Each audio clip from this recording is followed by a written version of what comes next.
जय श्री श्याम भक्तों, आज है पाप मोचनी एकादशी। पाप मोचनी एकादशी का आज हम महात्म का स्मरण करेंगे। बोलिए विष्णु भगवान की जय, एकादशी मैया की जय। शांताकारं भुजगशयनं पद्मनाभं सुरेशं विश्वाधारं गगनसदृशं मेघवर्णं शुभांगं लक्ष्मीकान्तं कमलनयनं योगविद्यारनगाम्यं वन्दे विष्णुभवहरं सर्वलोकैकनाथं। मंगलम भगवान विष्णु मंगलम गरुड़ध्वज मंगलम पुंडरीकाक्ष मंगलाय तनोहरि। बोले विष्णु भगवान की जय। श्रीमन नारायण नारायण नारायण, श्रीमन नारायण नारायण नारायण, भजमन नारायण नारायण नारायण, श्रीमन नारायण नारायण नारायण। बोले विष्णु भगवान की जय। धर्मराज युधिष्ठिर बोले, हे भगवान, मैंने फाल्गुन माह की शुक्ल पक्ष की एकादशी का महात्म सुना। अब आप चैत्र माह के कृष्ण पक्ष की एकादशी के बारे में बतलाइए। इस एकादशी का नाम, इसमें कौन से देवता की पूजा की जाती है तथा विधि क्या है, सो विस्तार सब मुझे कहिए। श्री कृष्ण भगवान बोले, हे राजन, एक समय मांधाता ने लोमस ऋषि से ऐसा ही प्रश्न पूछा था। तब लोमस ऋषि ने उत्तर दिया, हे राजन, चैत्र माह के कृष्ण पक्ष की एकादशी का नाम पाप मोचनी है। इसके व्रत के प्रभाव से मनुष्य के अनेक पाप नष्ट हो जाते हैं। इसकी कथा सुनने मात्र से पाप नष्ट हो जाते हैं। कथा इस प्रकार है। प्राचीन समय में एक चैत्र रथ वन में अप्सराएं वास करती थी। वहां हर समय वसंत रहता था। उस वन में एक मेधावी नामक मुनि तपस्या करते थे। वे शिव भक्त थे। एक दिन मंजू घोषा नामक एक अप्सरा उनको मोहित करने के लिए सितार बजाकर मधुर मधुर गाने गाने लगी। उस समय शिव के शत्रु अनंग कामदेव भी शिव भक्त मेधावी मुनि को जीतने के लिए तैयार हुए। कामदेव ने उस सुंदर अप्सरा के भ्रू को धनुष बनाया, कटाक्ष को उसकी प्रत्यंचा डोरी बनाई, उसके नेत्रों को उसने संकेत बनाया और कुचों को कोरी बनाया। उस मंजू घोषा अप्सरा को सेनापति बनाया। इस तरह कामदेव अपने शत्रु भक्त को जीतने को तैयार हुआ।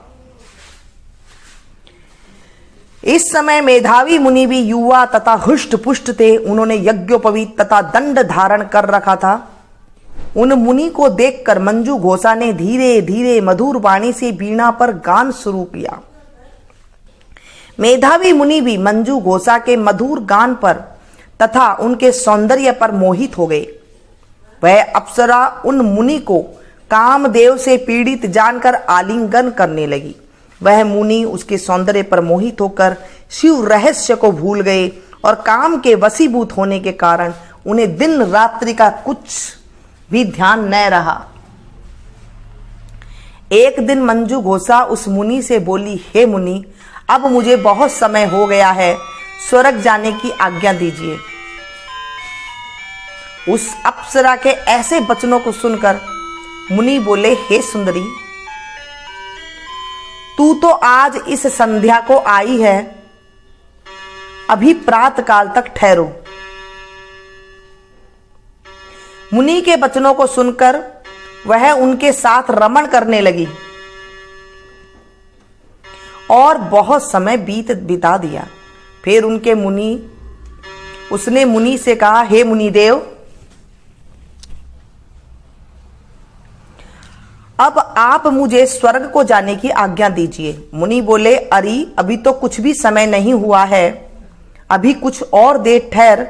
इस पर वह अप्सरा बोली, हे मुनि, आपकी रात्रि तो बहुत लंबी है, अब आप सोचिए कि मुझे आपके पास आए कितना समय हो गया है।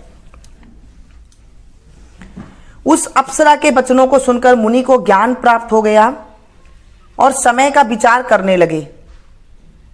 जब रमण करने का समय का प्रमाण 57 साल 7 माह और 3 दिन ज्ञात हुआ तो उस अप्सरा को काल का रूप समझने लगे। वह महान क्रोधित हुए और तप नाश करने वाली अप्सरा की तरफ देखने लगे। उनके अधर कांपने लगे और इंद्रियां व्याकुल होने लगी। वह मुनि उस अप्सरा से बोले, हे दुष्ट, मेरे तप को नष्ट करने वाली तू अब मेरे श्राप से पिशाचनी हो जा। तू महान पापनी और दुराचारणी है, तुझे धिक्कार है। उस मुनि के श्राप से वह पिशाचनी हो गई। तब वह बोली, हे मुनि, अब मुझ पर क्रोध को त्याग कर प्रसन्न हो जाओ और इस शाप का निवारण कीजिए। तब मुनि को कुछ शांति मिली और पिशाचनी से बोले, रे दुष्ट, मैं शाप से छूटने का उपाय बतलाता हूं। चैत्र माह के कृष्ण पक्ष की जो एकादशी है उसका नाम पाप मोचनी है। उस एकादशी का व्रत करने से तेरी पिशाचिनी की देह छूट जाएगी। इस प्रकार मुनि ने उसको समस्त विधि आदि बतला दी और अपने पिता चमन ऋषि के पास गए। चमन ऋषि अपने पुत्र को देखकर बोले, रे पुत्र, तूने ये क्या किया? तेरे समस्त तप नष्ट हो गए हैं। मेधावी बोले, हे पिताजी, मैंने बहुत बड़ा पाप किया है, आप उसके छूटने का कोई उपाय बतलाइए। चमन ऋषि बोले, हे तात, तुम चैत्र माह के कृष्ण पक्ष को पाप मोचनी नाम की एकादशी का विधि तथा भक्ति पूर्वक व्रत करो।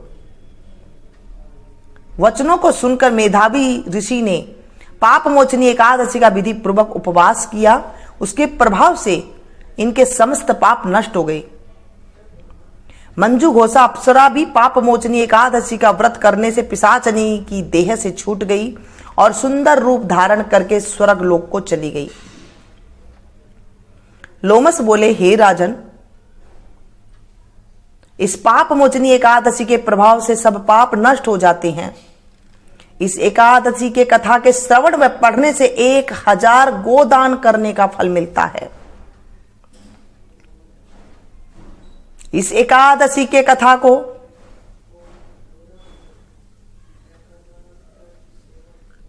श्रवण मात्र से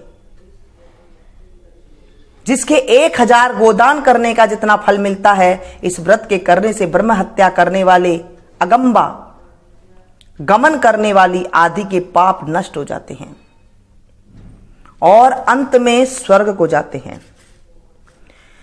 बोलिए विष्णु भगवान की जय, एकादशी मैया की जय।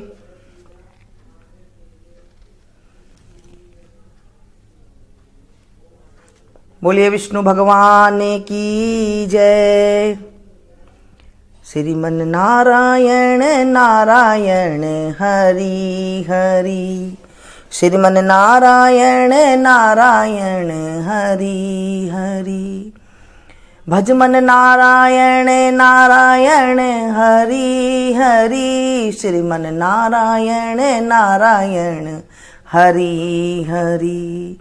आज हमने एकादशी मैया की कथा का स्मरण किया, पाप मोचनी एकादशी माता का।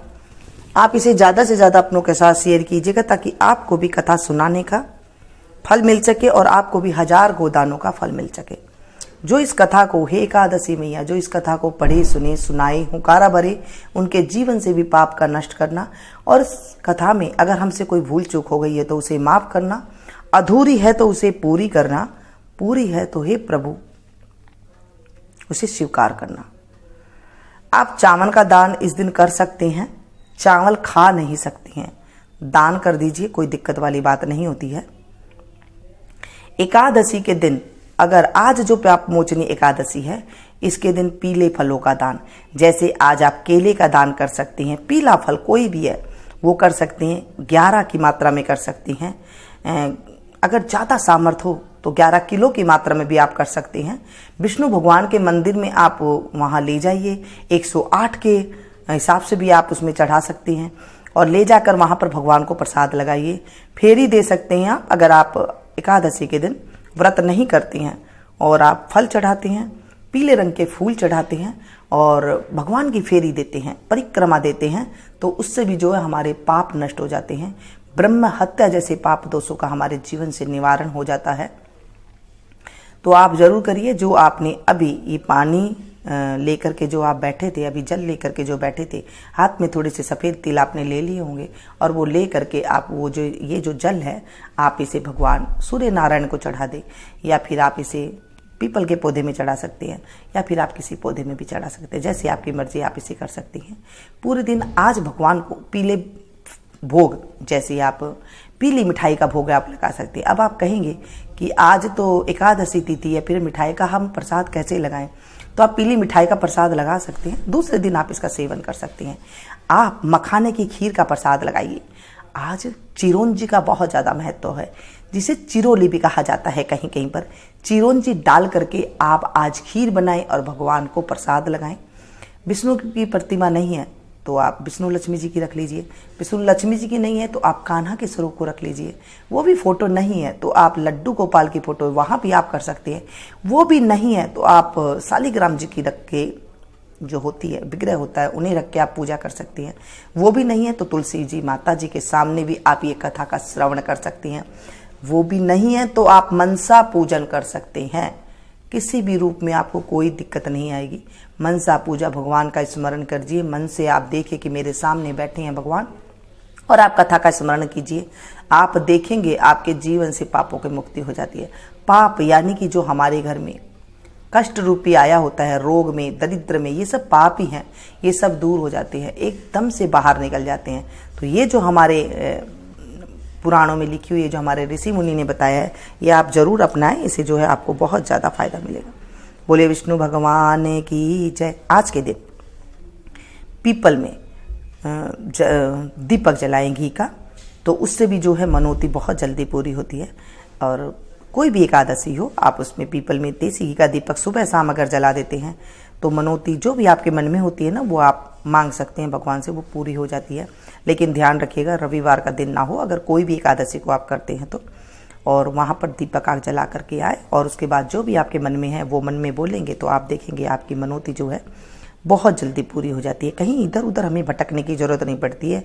ये हमारे शास्त्रों में इन दिनों में जब हम कुछ कर लेते हैं तो हमारे जीवन से पाप रूपी जो राक्षस है उसमें बहुत ज़्यादा जो है ख़त्म हो जाता है।